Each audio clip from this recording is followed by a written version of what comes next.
حضرت بہاؤالدین زکریا ملتانی رحمۃ اللہ علیہ اور بابا فرید الدین گنج شکر رحمۃ اللہ علیہ ایک زمانے میں ہوئے۔ ملتان کا ایک شخص حضرت بہاؤالدین زکریا ملتانی کے پاس مرید ہونے آ گیا، مرید ہونے آیا۔ حضرت اس کو کونے میں لے گئے اور لے جا کے کہنے لگے تو ملتان کا رہنے والا ہے تو میں اپنے شہر والوں کے ساتھ دھوکہ نہیں کرتا، یہ میرے پاس لوگ مرید ہونے آئے ہیں، یہ کوئی کہیں سے آیا ہے کوئی کہیں سے آیا، تو میرے شہر کا ہے، میں کوئی پیر شیر نہیں، میں دکاندار ہوں، جیبیں ٹٹولتا ہوں لوگوں کی، میں دھوکہ دیتا ہوں، تجھے بچانا چاہتا ہوں، تو اس طرح کر کہیں اور چلا جا۔ اس نے کہا حضور مشورہ دے کہاں جاؤں؟ کہنے لگے پاک پتن میں چلا جا، فرید الدین بہت بڑا فقیر ہے، بڑا فقیر ہے۔ وہ شخص کہتا ہے گھوڑے پہ بیٹھا، میلوں کا سفر تھا، ملتان سے پاک پتن شریف پہنچا، بابا صاحب کی خدمت میں حضور مرید ہونا ہے، کہاں سے آئے ہو؟ کہا ملتان شریف سے۔ کہنے لگے وہاں فقر کا دریا بہ رہا تھا تو نہر کے پاس آ گیا ہے، فقر کا دریا بہ رہا تھا تو نہر کے پاس آ گیا ہے۔ اور رونے لگا، کہنے لگا بابا مجھے کیا پتا نہر کون سی ہے دریا کون سا ہے، وہ تیرے پاس بھیجتا ہے تو اس کے پاس بھیجتا ہے۔ میرے بھائی پرانے لوگوں کو تو اپنے اندر کوتاہی نظر آتی تھی، سامنے والے کے اندر خوبی دکھائی دیتی۔ میں بن کے بیٹھ گیا ہوں کہ میں ہی صحیح ہوں، بس میں ہی صحیح ہوں، اپنے زاویہ نگاہ سے سوچتے ہو، اپنا ہم نے طرز خیال بنا لیا۔ سوچ کی صفائی، سوچ کی پاکیزگی۔ حضرت بابا فرید الدین گنج شکر رحمت اللہ تعالی علیہ کی اماں کہتی ہیں جب میرا بیٹا پیدا ہونے والا تھا تو میں رب کی بارگاہ میں دعا کرتی تھی، اللہ اگر تو مجھے بیٹا دے تو اس طرح کا دینا بیٹا میرا ہو پر بندہ تیرا ہو، اے اللہ اگر بیٹا دینا تو اس طرح کا دینا، میرے اللہ اس طرح کی مجھے اولاد دینا کہ دودھ وہ میری چھاتی سے پیے پر شکر تیرا ادا کرے، اے اللہ اگر بیٹا دینا تو اس طرح کا دینا کہ قوت روٹی روزی وہ زمین پہ کھائے لیکن اسی زمین پر وہ تیرے دین کا سپاہی بھی بنے، وہ مجاہد فی سبیل اللہ بھی بنے۔ حضرت بابا صاحب کہتے ہیں مجھے شکر پسند تھی، اماں بڑے جتن کرتی ہے بیٹے کے لیے، بڑا کچھ کرتی ہے، اور بیٹے روٹی ٹائم پہ کھانا اولاد کہتے ہیں مجھے شکر پسند تھی۔ میری اماں سردیوں کے ٹھنڈے موسم میں اٹھ کے میرے لیے پانی بھی گرم کرتی، مصلی بھی بچھاتی، اور پھر ایک پڑیا شکر کی بنا کے میرے مصلی کے نیچے بھی رکھتی، کہتی بیٹا نماز پڑھے تو اللہ شکر دیتا ہے۔ آپ فرماتے ہیں میں روز نماز کی پانچوں نمازوں کے وقت مصلی اٹھاتا تو پڑیا شکر کی ملتی، سکول اور مدرسے کے میں اپنے کلاس فیلوں کو بھی کہتا نماز پڑھو بڑی پیاری شکر ملتی ہے، کہتے میں روز شکر کھاتا۔ ایک سویرے فجر کی نماز میں اماں نے وضو تو کرایا، مصلی بھی بچھایا، پر دیہات کی وہ ساتھی بیوی جس کا سارا کام خلوص پر مبنی تھا، جو آکسفورڈ سے پڑھی ہوئی تو نہیں تھی لیکن آداب ممتا اسے سارے آتے تھے، جو کسی یونیورسٹی کی سند یافتہ تو نہیں تھی لیکن بیٹے کے ساتھ کس طرح کا رویہ اختیار کرنا ہے یہ سارا اسے پتا تھا۔ کہتے ہیں سادی اماں نے سارے کام کیے لیکن شکر رکھنا بھول گئی۔ بابا صاحب کہتے ہیں میں نماز پڑھنے لگا تو اماں نے یہ بھی بتایا تھا کہ نمازی کے آگے سے نہیں گزرتے، نمازی کے آگے نہیں ہوتے۔ اب اماں کہتی ہے میں مجبور ہوں، درس بھی میں نے دیا ہے بھول گئی ہوں، اب شکر رکھنے جاؤں گی تو پردہ کھل جائے گا۔ ایک کونے میں لگ کے ماں روئی، بیٹے کی شفا کے لیے نہیں، بیٹے کی نوکری کے لیے نہیں، بیٹے کے اچھے مستقبل کے لیے نہیں، ماں روئی آنسو بہے تو کہتی کیا ہے، اے اللہ میں اسے اپنے آگے جھکانے کو جتن تھوڑی کرتی تھی، تیرا بنانے کے جتن کرتی تھی، اے اللہ مہربانی فرما میری پردے داری کر، اگر راز کھل گیا تو میرا فرید نماز نہ چھوڑ جائے۔ بابا صاحب کہتے ہیں اماں تڑپتی رہی اور میں نے نماز پڑھ کے مصلی اٹھایا، پہلے پڑیا ہوتی تھی اب تو پورا دریا شکر کا بہ رہا ہے۔ فرماتے ہیں میں نے وہ اٹھائی شکر کھائی اور میں نے چیخ کے کہا اماں جلدی آج بڑی لذیذ ہے، آج شکر کوئی انوکھی ہے، اور آج تو کمال شکر دی ہے میرے اللہ نے، ایک پڑیا کی جگہ پورا دریا بہ رہا ہے۔ بابا صاحب رحمت اللہ علیہ فرماتے ہیں میری اماں آئی اور میری اماں نے بازو کھولے تو ماں کی ممتا ہی بتاتی ہے کہ اللہ کی رحمت کس طرح کی ہوتی ہے۔ کہتے میں نے اماں کے سینے سے لگا تو اماں رو کے کہنے لگی بیٹے پہلے میں شکر دیتی تھی، آج شکر بنانے والے نے شکر عطا فرمائی ہے۔ ساری زندگی پیشانی سے سجدے کا نور نہیں گیا، ساری زندگی وہ لذت عبادت نہیں گئی، اس لیے کہ استاد نے ڈنڈے سے نمازی نہیں بنایا تھا، اس لیے کہ پیر صاحب نے یہ کہا کہ نمازی نہیں بنایا تھا کہ نماز پڑھو گے تو روٹی میں برکت ہو جائے گی، اس لیے کہ علامہ صاحب کا وہ بات سن کے ہم نمازی نہیں بنے تھے کہ اس نماز میں بتایا جاتا ہے کہ بیماریاں ختم ہو جائیں گی نماز پڑھنے سے. اماں نے رب سے جوڑنے کے لیے نمازی بنایا تھا. ساری زندگی بابا صاحب کہتے رہے اٹھ فریدا ستیا چاڑو دے مسیح, چلو اٹھ فریدا ستیا چاڑو دے مسیح, او تو ستا ہے رب جاگدا تیری ڈاڈے نال پرید. ساری زندگی نماز کی ٹریننگ دینا, اپنے بچوں کو اپنے رب سے جوڑنا, اپنے بچوں کو اللہ کے ساتھ ان کا تعلق بنانا, ان کو رب والا بنانا, انہیں رسول پاک کا غلام بنانا, یہ ڈیوٹی ہے ماں باپ کی. ایک بہت بڑے محدث ہیں, اتنے بڑے محدث ہیں کہ میرے نبی کریم کی مسجد نبوی میں وہ حدیث کے استاد رہے. حضرت ربیعہ بن عبد الرحمن نبی پاک کی مسجد نبوی میں حدیث کے استاد ہیں. اور حضرت حسن بصری جو جناب علی کے شاگرد ہیں وہ بھی حضرت ربیعہ کے شاگرد ہوئے. حضرت امام مالک جو 70 سال تک مدینہ اور مکہ میں حدیث پڑھاتے رہے وہ بھی حضرت ربیعہ کے شاگرد ہیں. ان کے والد کا نام تھا عبد الرحمن فروغ. تاریخ بغداد میں لکھا ہے کہ بنو امیہ کے دور میں تابعین کے زمانے میں جناب عبد الرحمن بن فروغ گھر سے چلے گئے. ایک روایت ہے بچہ چھوٹا تھا, ایک روایت ہے بچہ ابھی ماں کے پیٹ میں تھا, جہاد کرنے چلے گئے. اس دور میں یہ جہاد ہوتا تھا کہ ایک علاقہ فتح کیا تو مسلمان اگلے علاقے میں چلے گئے, اگلا فتح کیا تو اگلے علاقے, ایک کے بعد دوسرے لوگ پلٹ کے نہیں آتے تھے. حضرت عبد الرحمن گئے 30,000 دینار بیوی کو دے گئے, کہنے لگے سنبھال کے رکھنا. اور جہاد کرنے نکلے تو 27 سال تک گاڑی نہیں آئی, اور 27 سال کے بعد آئے تو حضرت ربیعہ محدث بن چکے ہیں, مسجد نبوی میں حدیث کے استاد ہیں, بیٹا بہت بڑا شیخ بن گیا. واپس آئے, ہاتھ میں نیزہ ہے, کالی داڑھی تھی ساری سفید ہو گئی, وجود بڑا تگڑا تھا, کمزوری آ گئی. آئے, نیزہ پکڑا ہوا ہے, گھوڑے پہ بیٹھے ہیں, مدینہ منورہ میں گھر ہے, دروازے پہ دستک دی. حضرت ربیعہ نے دروازہ کھولا, اندر داخل ہونے لگے تو کہنے لگے بابا تو کدھر گھستا آ رہا, کدھر؟ اس نے کہا تو پیچھے ہٹ, میرے مکان پہ کب سے قبضہ کر کے بیٹھا ہے. بات تیز ہونے لگی, آواز تھوڑی بزرگوں کی بلند ہونے لگی تو اندر سے زوجہ نے سن لیا. وہ دروازے کی اوٹ سے دیکھنے لگی تو پہچان گئی, کہنے لگی ربیعہ پیچھے ہٹ جا, یہ کوئی غیر نہیں ہے, تیرے والد گرامی ہے, یہ تیرے والد ہیں. اندر آئے, باپ بیٹا ملے, عصر کی نماز کا وقت ہو گیا, بڑا روئے. 27 سال کے بعد باپ لوٹا, 27 سال کے بعد بڑے روئے. نماز کا وقت ہوا تو حضرت ربیعہ جلدی سے وضو کیا, مسجد نبوی شریف چلے گئے. جناب عبد الرحمن فروغ نے بھی کھانا وانا کھانا تھا, کھانا کھانے بیٹھے تو حکم دیکھے شوہر کیا کرتا ہے. یہ نہیں پوچھا کہ 27 سال حال کیا رہا, پوچھنے لگے میں تجھے 30,000 دینار دے گیا تھا, وہ کدھر ہے؟ تو زوجہ کہنے لگی کھانا کھا لو, عصر کی نماز پڑھ کے آؤ, پھر بتاتی ہوں پیسے کہاں ہیں. آپ کی رقم بڑی اچھی جگہ پہ محفوظ ہے. کہتے ہیں میں نماز پڑھنے مسجد گیا, عصر کی نماز کے بعد میرے نبی پاک کے منبر پر ایک نوجوان بیٹھا ہے.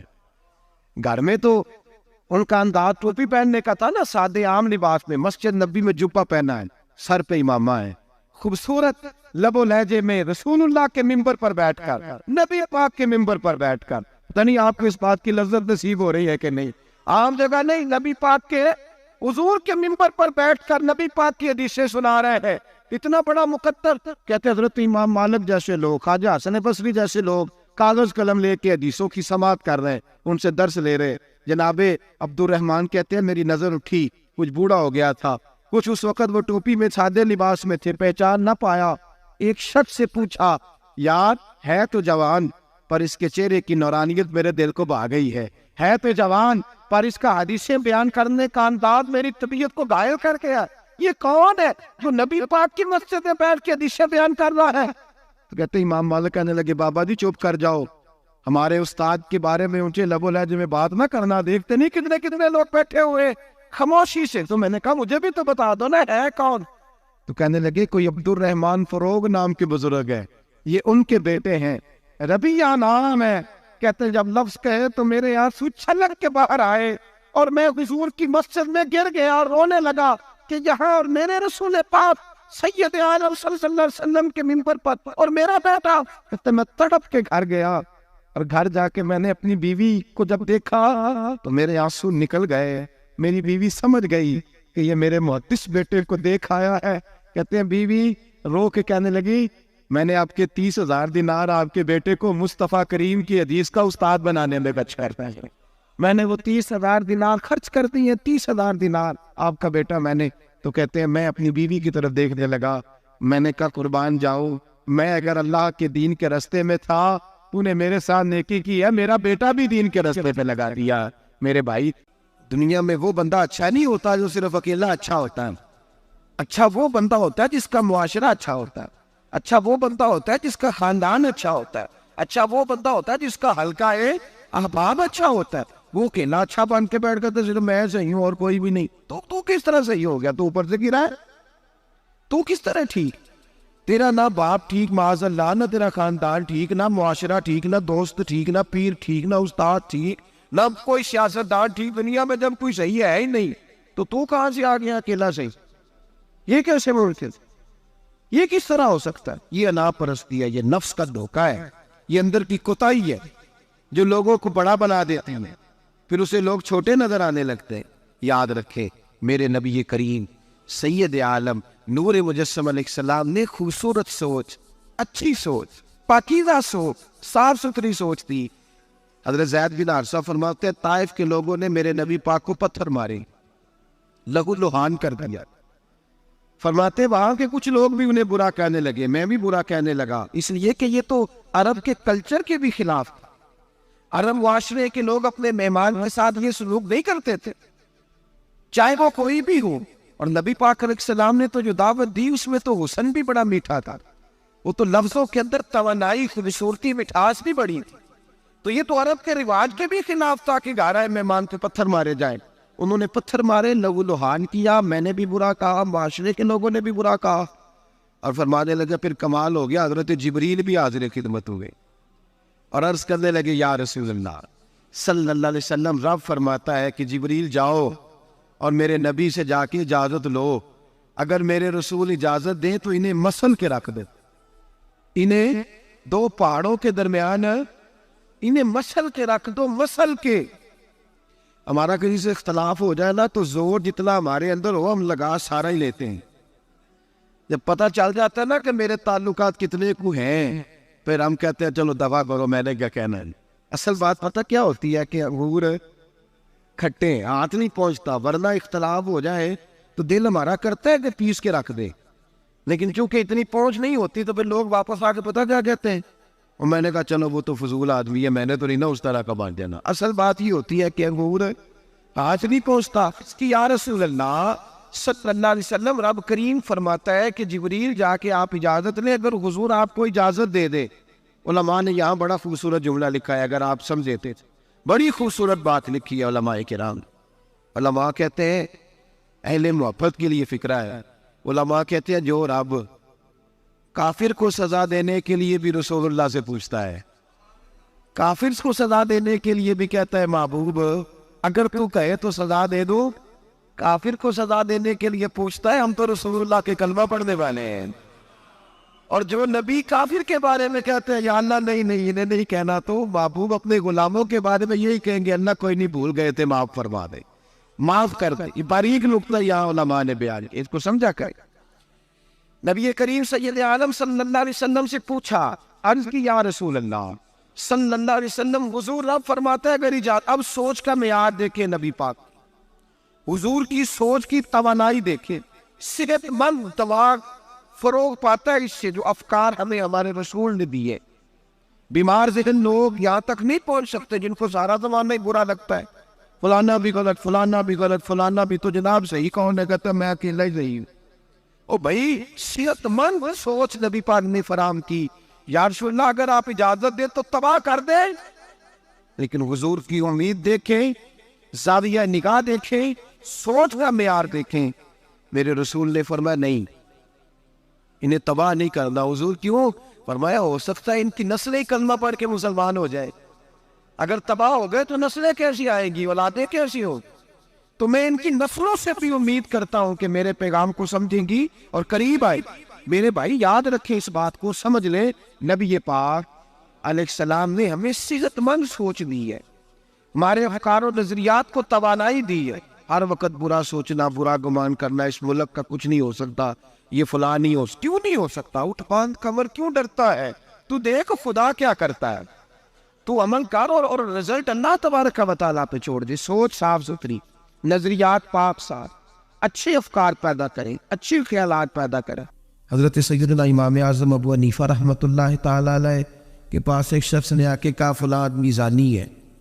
فرمایا تجھے کیسے پتا چلا؟ اس نے کہا حضور آپ تو. فرمایا کس نے بتایا تھے؟ حضور میری بات تو اس نے جلال میں آ گئی. فرمایا تیری طاقت کیا ہے؟ تو نے دیکھا ہے اسے بدکاری کرتے ہیں؟ تو نے کسی عورت کے ساتھ اس کو تنہا پایا ہے ایسی حالت میں دیکھا ہے جس سے پتا چلے کہ گناہ کر رہا تھا؟ فلاں آدمی کہہ رہا تھا. فرمایا اگر میں چیف جسٹس ہوتا تو یہ لٹکا کے 80 کوڑے مارتا. ایک مسلمان کے بارے میں تو نے یہ بات کر دی. اور جو لفظ کہے وہ بڑے سمجھنے والے ہیں. فرمانے لگے تو نے رسول پاک علیہ الصلوۃ والسلام کا فرمان نہیں پڑھا؟ میرے نبی پاک نے فرمایا جس نے میرے مومن کو دکھ دیا اس نے تو مجھے دکھ دیا ہے. فرمایا تو میرے رسول کو تکلیف دیتا ہے مسلمان کا عیب بیان کر کے، تجھے خیال نہیں آتا؟ تو سمجھتا نہیں بات کو؟ من اذا مسلمن فقد اذانی. حضور نے فرمایا جس نے مسلمان کو تکلیف دی اس نے مجھے تکلیف دی ہے. لوگ عیب جوئی اور عیب گوئی کا فریضہ اور ڈھونکتے پھرتے ٹٹولتے پھرتے ہیں. اور بھائی مکھیاں دو قسم کی ہوتی ہیں، ایک شہد کی مکھی ہوتی ہے، جب بھی بیٹھتی ہے پھول پہ بیٹھتی ہے، اور جب اگلتی ہے پھر شہد ہی اگلتی ہے. ایک مکھی ہوتی ہے جو بیٹھتی بھی گند پہ ہے اور جہاں بیٹھتی ہے وہاں گند ہی چھوڑ کے اٹھتی ہے. کردار ایسا اپنائے، اپنی سوچ کو تفکرات کو اس طرح کا بنائے کہ آپ کے ذہن اچھائی کو قبول کرے. آپ جب سامنے والے کو دیکھیں تو آپ کو اچھائیاں نظر آئیں، اچھائیاں. اور جب آپ بیان کریں تو پھر بھی آپ کی زبان سے اچھائیاں نکلیں، اچھائیاں نکلیں. ذہن سازی کریں، اپنے آپ کو سمجھائے. کسی دانشور نے کہا، ایک شخص مجھے کہنے لگا لوگوں کے چہروں پہ گرد پڑ گئی ہے، فلاں کے چہرے پہ گرد تھی، فلاں کے چہرے پہ بھی گرد تھی، فلاں کے چہرے پہ بھی گرد تھی. اس نے مجھے کئی لوگ گنوائے تو میں ہنسنے لگا. کہنے لگا کیوں ہنستا ہے؟ کہتے میں نے اس کی اینک اتاری، ٹیشو پیپر کے ساتھ صاف کر دی. میں نے کہا بندوں کے چہرے ٹھیک ہے، تیری اینک پہ گرد پڑی ہوئی ہے. ادھر بھی تھوڑی توجہ کر لیتا تو اتنے لوگوں پہ الزام تو نہ لگاتا. حضرت میاں صاحب بول پڑے، کہنے لگے برا بندہ میں لپن ٹریا، جاگتے ملیا نہ کوئی. برا بندہ میں، میاں صاحب کی بات ہے میری آپ کی نہیں، سانو تے 70-16 بجے دیہڑی دا. میاں صاحب کہتے میں برا بندہ میں لپن ٹریا تے جاگتے تھا ہی کوئی نہیں کہ ملا ہی نہیں. کہتے مجھے نہیں ملا، مجھے نہیں. سمجھ لیں بات، بزرگوں کے افکار کو سمجھے. کہتے مجھے ملا اس لیے کہ میری سوچ ہی بڑی اچھی تھی، جو مجھے ملتا میں اس کے اندر اچھائیاں پیدا کر لیتا. مجھے نہیں ملا، یہ نہیں کہ بندہ تھا نہیں، مجھے نہیں ملا اس لیے کہ میری سوچ ہی نہیں تھی. وہ اینک کہاں سے لاؤ جس میں لوگوں کے عیب نظر آئے. برے بندے نو میں نپن ٹریا تے جاگتے ملیا نہ کوئی، تے اپنے اندر چاہتی پائی تے میں تھوں برا نہ کوئی. اپنے اندر چاہتی پائی تے میں تھوں. مجھے سمجھ آئی من عرف نفسہ فقد عرف ربہ، من عرف نفسہ فقد عرف ربہ. جو اپنے آپ کو پہچان گیا وہ اپنے رب کو. یہاں تو الزام تراشی ہے، الزام تراشی. سب نے مفسرین نے اپنی اپنی بات لکھی. میرے استاذ گرامی یہاں فرمایا کرتے تھے بھائی اگر تو دنیا میں اپنے بیٹے کو دھوپ میں بیٹھا دیکھے تو تیرا دل پھٹ جاتا ہے. یہ دھوپ میں کیوں بیٹھا ہے؟ اس کو شرک سے بچا، شرک اکبر سے بھی بچا، اصغر سے بھی بچا، خفی اور جلی دونوں قسم کے شرک سے بچا. دنیا میں تیرا بیٹا دھوپ میں ہو تجھ سے برداشت نہیں ہوتا، بتا اگر تیرا بیٹا جہنم میں گیا تو تجھے کیسے برداشت ہوگا؟ آگ میں جلتا ہوا تجھے. اسے اللہ سے جوڑ دے، اسے رسول اللہ صلی اللہ علیہ وسلم کا غلام بنا دے. میرے نبی کریم سید عالم صلی اللہ علیہ وسلم نے فرمایا جب تیرا بیٹا 7 سال کا ہو جائے تو اسے مسجد لے کے جا، 3 سال تک لے کے جا مسجد. 10 سال کا نماز نہ پڑھے تو سزا دے. 3 سال تک خود اپنے ہاتھوں سے ٹریننگ دے، اسے مسجد لے جا، آداب مسجد بتا، اسے نماز سکھا. تو خود لے کر کے جا، بھیجنے کا نہیں کہا. فرمایا جب بچہ 7 سال کا ہو جائے تو اسے مسجد، بڑی محنت کرتے ہیں ہم بیٹے کو بنگلہ دینے کے لیے، بینک بیلنس دینے کے لیے، دن رات ایک کر دیتے ہیں. خدا را سے نمازی پر بنانے کی بھی محنت کرو.